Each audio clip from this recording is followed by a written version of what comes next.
My name is Olivia, and I learned early in life that family can be your biggest critics. For years, I endured the sideways glances, the whispered comments, and the not-so-subtle jabs about my little online business.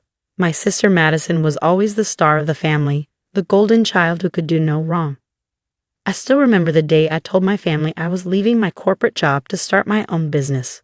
We were all gathered around the dinner table for Sunday dinner, a tradition my mother insisted on maintaining even though most of us had moved out years ago. "I'm starting my own company," I announced, trying to keep my voice steady despite my racing heart. "An e-commerce platform specializing in sustainable home goods." The silence that followed was deafening. My father's fork stopped midway to his mouth. My mother's smile froze, then slowly melted into a concerned frown. "But Madison?" She burst out laughing. "An online shop? Seriously, Olivia?" She wiped tears of mirth from her eyes. "You're leaving your six-figure job at Goldman Sachs to sell eco-friendly soap on the internet."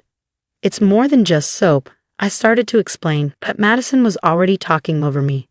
"God, this is just like when you thought you could be a professional photographer in high school," she smirked. "Remember that disaster?" Of course I remembered.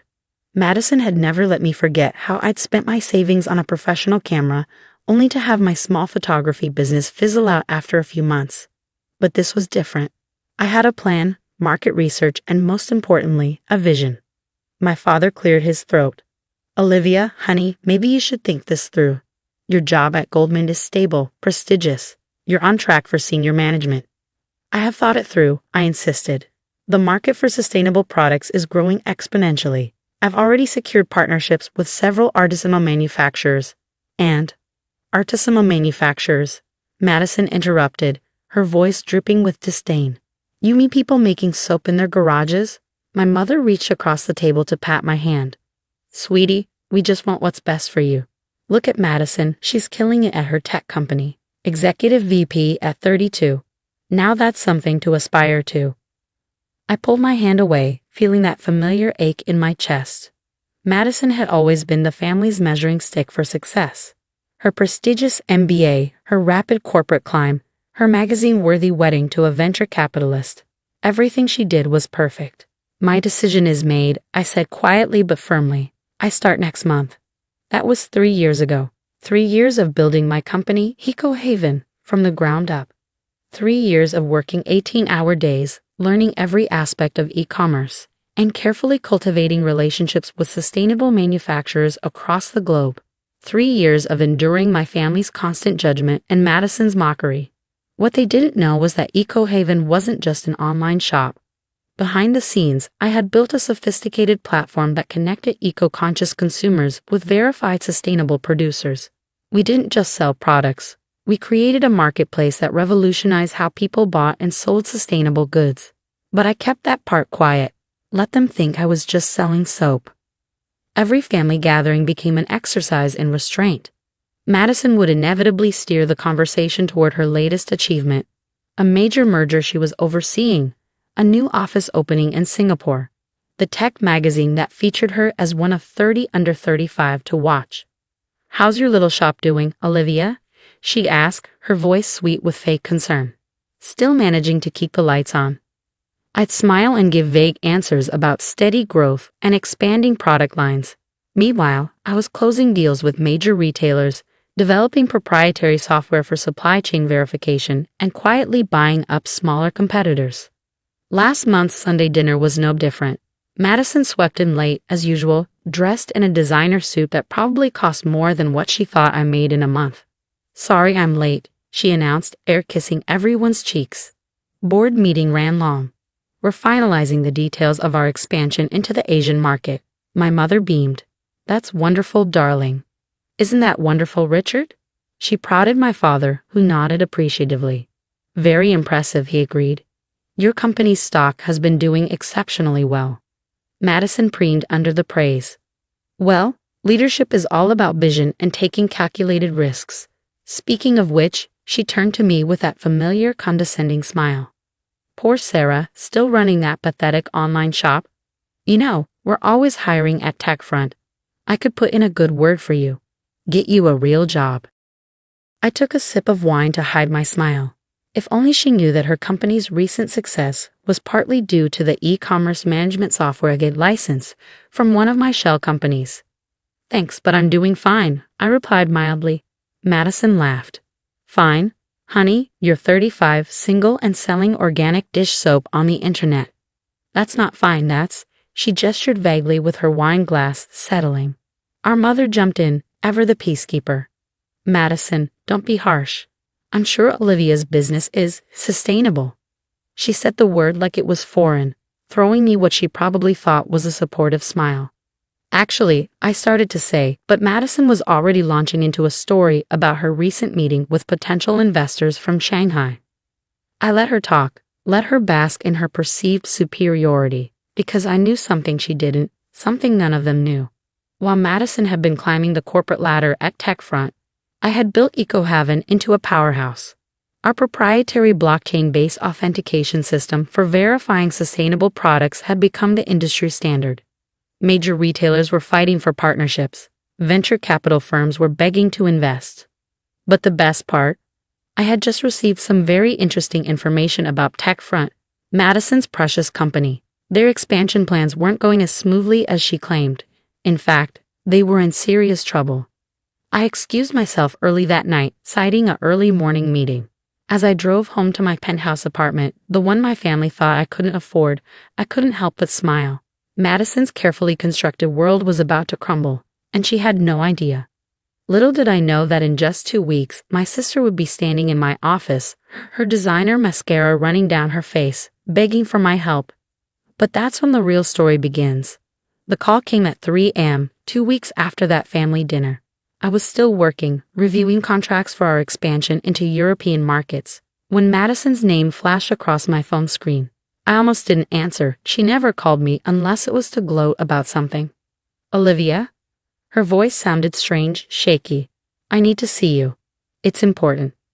I leaned back in my chair, studying the city lights through my office window.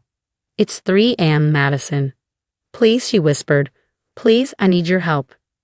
That got my attention. Madison never said please, and she certainly never admitted to needing help, especially not from me. Come to my office, I said, then gave her an address she'd never heard before. But that's in the financial district, she said, confused. I thought your shop was. Just come, Madison. 45 minutes later, my private elevator opened. Madison stepped out, and I barely recognized her. Her designer suit was wrinkled, her perfect hair disheveled, and her eyes were red from crying. She stopped dead when she saw where she was.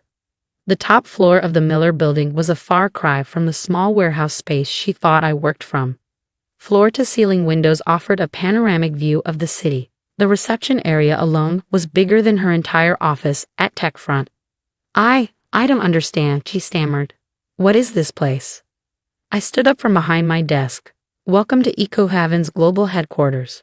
She walked forward in a daze, taking in the sleek modern design, the massive screens displaying real-time data from our global operations, the rows of awards and recognition plaques on the walls. This is impossible, she whispered. You sell soap on the internet. No, Madison.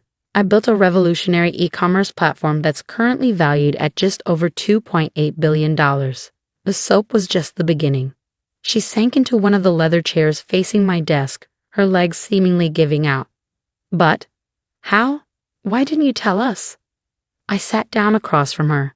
Would you have believed me? Or would you have mocked this too, like everything else I've ever tried to do? Tears spilled down her cheeks. Olivia, I'm so sorry. I need your help. TechFront is in trouble. I know, I said quietly. Your Asian expansion failed spectacularly. Your new software platform has critical security flaws. Your stocks are going to plummet when the market opens tomorrow morning. Her head snapped up. How do you know all that? Because I've been watching. I know about the corners you cut, the safety protocols you ignored, the financial reports you fudged. Did you really think nobody would notice? We can fix it, she said desperately. We just need time. And money. $10 million would be enough to patch the security holes and keep us afloat until we can recover. I opened my laptop and turned it to face her. On the screen was her company's complete financial situation, far worse than even she knew. 10 million wouldn't even begin to fix this, Madison. Your company needs closer to 50 million to survive. And that's assuming you can rebuild your entire security infrastructure in less than a month. She stared at the screen, her face growing paler. How do you have these numbers? Even I haven't seen some of these reports. Because 3 months ago, when I saw what was coming, I started buying TechFront shares through various shell companies. I currently own 18% of your company. Madison's hands began to shake. Why? Why would you do that? I stood up and walked to the window, looking out at the city I quietly conquered while they all underestimated me. Because sometimes the best lessons come from our biggest failures. You needed to fail, Madison. You needed to understand that success isn't about titles or magazine covers or impressing our parents. It's about building something real, something that lasts. Please, she whispered. Please help me. I'll lose everything. I turned back to her. No, you'll lose your title, your corner office, and your inflated sense of superiority. But you won't lose everything. In fact, you might gain something more valuable, humility. What are you going to do? I sat back down, folding my hands on my desk. Tomorrow morning, EcoHaven will announce its acquisition of TechFront. We'll absorb your company, fix the security issues, and restructure the entire operation. Your shareholders will get a fair price for their stocks, and your employees will keep their jobs. Hope flickered in her eyes. And me? You'll step down as executive VP. If you want, I'll give you an entry-level position in our product development team. You'll start at the bottom, just like I did. No special treatment, no shortcuts. Entry level, she gasped. But I have an MBA from Harvard. And I built a billion-dollar company while you were mocking me at family dinners, I replied calmly. Your choice, Madison. Take the job or walk away. She was quiet for a long moment, tears streaming down her face. Finally, she nodded. I'll take the job. Good. One more thing, you'll tell our parents yourself. About TechFront's failure, about my success. All of it. No more pretending. The next Sunday dinner was very different. Madison sat quietly while I presented my parents with the truth about EcoHaven. My mother cried, apologizing over and over for doubting me. My father kept shaking his head, muttering about how he should have seen it. But the best moment came weeks later, when I visited our product development department. There was Madison, without her designer suits and perfect makeup, working alongside people she would have looked down on just months ago. She was learning, struggling, and for the first time in her life, earning her success instead of expecting it. How's your little soap company doing? She asked when she saw me, but this time there was no mockery in her voice, only respect, and maybe a touch of awe. I smiled. We're doing just fine, Madison. Just fine. As I walked away, I couldn't help but think about how sometimes the biggest victories come not from proving others wrong, but from showing them a better way to be right. Madison had lost her company, but she was gaining something far more valuable, the chance to build something real, something that would last. And me. I had finally stopped being the family disappointment and become something better, a sister who could teach rather than taunt, lead rather than follow, and succeed without needing anyone's approval but my own.